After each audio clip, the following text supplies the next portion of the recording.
kikalain? Hambal nyo itong liganad na. Okay, wala lipstick ko, guwapa ko. Ba, medyo lang? Dahil makita ko sa lipstick na pink. Aarte ni mga bata ko Bis ka lipstick ko, ginabadayan, kikalain dapat pula. Oh, hulatang. Tulay puti.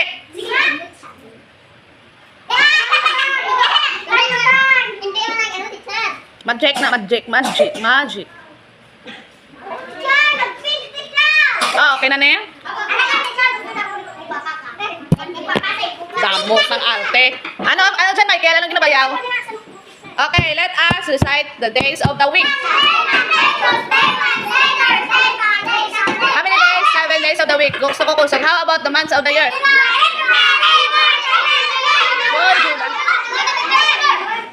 December. Okay, now, how about our words of the day?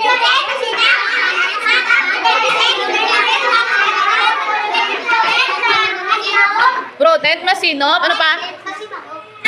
Patience. Very good. Tandaan. Okay, ihanda ang mga kamay. Okay, very good. How about ang mga salitang pagmamay-ari? Very good. Okay, ano-ano? Okay, ano-ano yung mga pinag-aralan natin sa Filipino nung nakaraang linggo?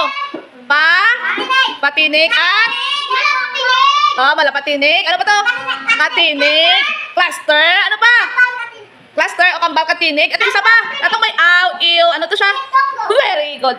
Palakpakan ang mga sarili. Okay, how about ang patinig? Ilang letra ba ang ating patinig? 5. Ano-ano yung mga letrang? Very good. How about naman ang katinig? 23 kabilog. So kung yung sa Filipino alphabet natin, alphabetong Filipino, no? 5, makinig. Nakita ba ang lapis? Ang lapis ay simbolo na dapat kayo ay makinig kay teacher, na? Kung makita ni, ambot silingon mahipos. Kung makita ni, ambot silingon mamati. Kung makita ni, ambot silingon ano? Mamati, mag-behave. No, hindi mag-absent. No, simbolo ay lapis. Okay, how about ang malapatinig?